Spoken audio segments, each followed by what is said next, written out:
ఇదే అంశానికి సంబంధించి మరింత సమాచారం మా ఏపీ బ్యూరో చీఫ్ రామారావు అందిస్తారు. రామారావు, విజయపాల్కు హైకోర్టులో ముందస్తు బెయిల్లో కోర్టు నిరాకరించింది కదా, ఏంటి వివరాలు? నవీన్, రఘురామకృష్ణరాజు కేసులో కీలక పరిణామం చోటు చేసుకుంది. అప్పట్లో రఘురామకృష్ణరాజుపై థర్డ్ డిగ్రీ ప్రయోగించిన కేసులో ఈ కీలక పరిణామం ఈరోజు హైకోర్టులో చోటు చేసుకుంది. ఎవరైతే మాజీ పోలీస్ అధికారులు ఉన్నారో వాళ్ళందరికీ మాజీ పోలీస్ అధికారి విజయపాల్కి హైకోర్టులో చొక్కెదురైంది. ఆయన ఇప్పుడు అరెస్ట్ కాక తప్పనిసరి పరిస్థితి ఏర్పడింది. రఘురామకృష్ణరాజు తనపై థర్డ్ డిగ్రీ ప్రయోగించిన అంశానికి సంబంధించి హైకోర్టులో గుంటూరు నగరంపాలెం పోలీస్ స్టేషన్లో ఫిర్యాదు చేస్తే దానిపై కేసు రిజిస్టర్ చేశారు. ఈ కేసులో అప్పటి దర్యాప్తు అధికారి విజయపాల్తో పాటు అప్పుడు సిఐడి డీజీ సునీల్ కుమార్, అప్పటి ముఖ్యమంత్రి జగన్మోహన్ రెడ్డి, అదేవిధంగా పిఎస్ఆర్ ఆంజనేయులతో పాటు అప్పుడు ప్రభుత్వ ఆసుపత్రి సూపరింటెండెంట్ డాక్టర్ ప్రభావతి వీళ్ళందరినీ కూడా ఈ కేసులో నిందితులుగా చేర్చారు. ఇంకా అదర్స్ అని కూడా పేరు పెట్టారు. అయితే ఈ కేసుకు సంబంధించి గతంలో తనకు ముందస్తు బెయిల్ ఇవ్వాలి అని చెప్పి విజయపాల్ హైకోర్టును ఆశ్రయించారు.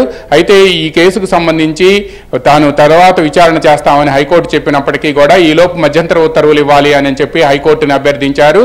ఈ కేసులో సుప్రీంకోర్టు థర్డ్ డిగ్రీ రఘురామకృష్ణరాజుపై ప్రయోగించారు అని చెప్పి అభిప్రాయపడిందని చెప్పి రఘురామకృష్ణరాజు తరపు న్యాయవాదులు ఉమేష్ చంద్ర, అదేవిధంగా ప్రభుత్వం తరపు సుప్రీంకోర్టు సీనియర్ న్యాయవాది సిద్ధార్థ లూత్రా, అదేవిధంగా దీంతో పాటు పిపి లక్ష్మీనారాయణ వీళ్ళంతా కూడా హైకోర్టు దృష్టికి తీసుకురాగా దీంతో హైకోర్టు ముందస్తు బెయిల్ మధ్యంతర రిలీఫ్ ఇచ్చేందుకు నిరాకరించింది.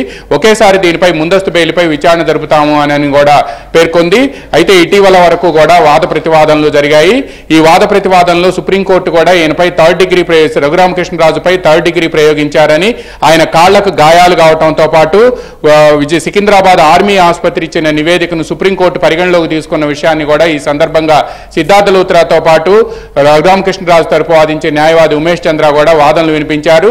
ఈ కేసులో ప్రభుత్వం తరపున సుప్రీంకోర్టు సీనియర్ న్యాయవాది లూత్రా, అదేవిధంగా రఘురామకృష్ణరాజు తరపున ఉమేష్ చంద్ర, పిపి లక్ష్మీనారాయణ వీళ్ళంతా కూడా వాదనలు వినిపించిన సందర్భంలో హైకోర్టు ఈ అంశాలన్నింటినీ కూడా పరిగణలోకి తీసుకుంది. ఈరోజు ఈ కేసులో విజయపాల్కు రిటైర్డ్ ఎస్పీ ఆయన, అప్పట్లో ఆయన కేసులో దర్యాప్తు అధికారిగా కూడా ఉన్నారు. అయితే ఆయన సమక్షంలోనే ఈ థర్డ్ డిగ్రీ ప్రయోగం జరిగింది అని చెప్పి కళ్ళకు గంతలు కట్టుకొని వచ్చిన కొంతమంది వ్యక్తులు రఘురామకృష్ణరాజుని మీద థర్డ్ డిగ్రీ ప్రయోగించారని, ఆయన అరకాళ్ల మీద అదేవిధంగా గుండెల మీద కూర్చొని కూడా థర్డ్ డిగ్రీ ప్రయోగం చేశారు అని కూడా ఆయన తర్వాత మ్యాజిస్ట్రేట్ ముందు వాంగ్మూలం కూడా ఇచ్చారు.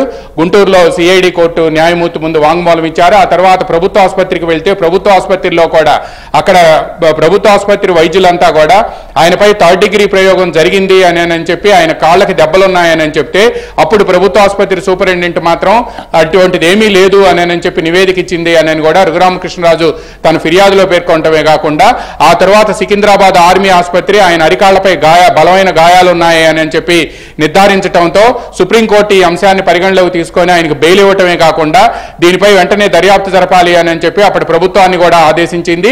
అయితే ఆ తర్వాత ఎటువంటి చర్యలు కూడా ప్రభుత్వం తీసుకోలేదు వైసీపీ ప్రభుత్వం. దీనిపై కూటమి ప్రభుత్వం అధికారంలోకి వచ్చిన వెంటనే ప్రస్తుతం ఉండి ఎమ్మెల్యేగా ఉన్న రఘురామకృష్ణరాజు గుంటూరు ఎస్పీకి ఫిర్యాదు ఇచ్చారు. ఈ ఫిర్యాదుపై దర్యాప్తు జరిపి ప్రాథమిక ఆధారాలు ఉన్నాయని భావించిన అప్పటి గుంటూరు ఎస్పీ దీనిపై వెంటనే కూడా కేసు నమోదు చేయాలి అని చెప్పి నగరంపాలెం పోలీసులను ఆదేశించడంతో ఈ కేసులో A1గా విజయపాలు, ఆ తర్వాత A2గా సిఐడి అప్పటి డీజీ పివి సునీల్ కుమారు, A3గా అప్పటి సీఎం జగన్మోహన్ రెడ్డి, A4గా పిఎస్ఆర్ ఆంజనేయులతో పాటు A5గా అప్పటి ప్రభుత్వ ఆసుపత్రి సూపరింటెండెంట్ ప్రభావతి వీళ్ళంతా కూడా ఉన్నారు. అయితే ముందస్తు బెయిల్ ఇచ్చేందుకు హైకోర్టు ఈ రోజు ఉదయం కొద్దిసేపటి క్రితం నిరాకరించింది. మొన్నటి వరకు వాదనలు పూర్తయిన తర్వాత ఈ కేసులో ఆర్డర్స్ కోసం ఈ రోజు రిజర్వ్ చేశారు. ఈ రోజు తీర్పు వెల్లడిస్తామని చెప్పి నిన్న లిస్టులో పెట్టారు. ఈ రోజు ఉదయం కోర్టు ప్రారంభమైన వెంటనే న్యాయమూర్తి రిటైర్డ్ ఎస్పీ ఎవరైతే ఉన్నారో విజయపాలు, అప్పటి దర్యాప్తు అధికారిగా ఉన్న విజయపాల్ వేసిన పిటిషన్ను ముందస్తు బెయిల్ పిటిషన్ను డిస్మిస్ చేస్తూ కూడా ఉత్తర్వులు వెలువరించారు. దీంతో ఈ కేసులో పోలీసు అధికారులు ఒక్కొక్కరుగా అరెస్ట్ అవ్వక తప్పదు అని చెప్తున్నారు. రాష్ట్ర ప్రభుత్వం మాత్రం రఘురామకృష్ణరాజుపై థర్డ్ డిగ్రీ ప్రయోగానికి సంబంధించి సీరియస్ గా తీసుకుంది. అందువల్లనే రాష్ట్ర ప్రభుత్వం తరపున కూడా సుప్రీంకోర్టు సీనియర్ న్యాయవాది సిద్ధార్థ లూత్రా వాదనలు వినిపించారు. ఈ నేపథ్యంలోనే విజయపాల్ గానీ లేకపోతే ఈ కేసులో ఉండే మిగతా వారు ఎవరైతే ఉన్నారో వీళ్ళని వరుసగా అరెస్ట్ చేయాలి అని చెప్పి కూడా రఘురామకృష్ణరాజు తరపు న్యాయవాదులు కానీ లేకపోతే రఘురామకృష్ణరాజు అనుచరులు కానీ ఆయన కానీ డిమాండ్ చేస్తున్నారు. ఆ రోజు రఘురామకృష్ణరాజుపై థర్డ్ డిగ్రీ ప్రయోగం రాష్ట్ర వ్యాప్తంగా తీవ్ర సంచలనం రేకెత్తించడమే కాకుండా అక్కడి నుంచే రాష్ట్ర ప్రభుత్వంపై ఆయన అడ్వర్స్ కామెంట్స్ చేస్తున్నారని తీసుకొచ్చి అర్ధరాత్రి గుంటూరు సిఐడి కార్యాలయంలో ఆయనపై థర్డ్ డిగ్రీ అమానుషంగా ప్రవర్తించారు అనేది కూడా అప్పుడు సుప్రీంకోర్టు సికింద్రాబాద్ ఆర్మీ ఆసుపత్రికి ఇచ్చిన ఆర్మీ ఆసుపత్రికి ఆర్డర్స్ ఇవ్వడంతో ఆర్మీ ఆసుపత్రిలో ఆయన పరీక్షలు జరిపి ఇచ్చిన నివేదికలో స్పష్టంగా బయటపడింది. ఇప్పుడు ఈ కేసులో ఒక్కొక్కరుగా పోలీసు అధికారులు మూల్యం చెల్లించుకోవాల్సిన పరిస్థితి ఏర్పడింది. నవీన్.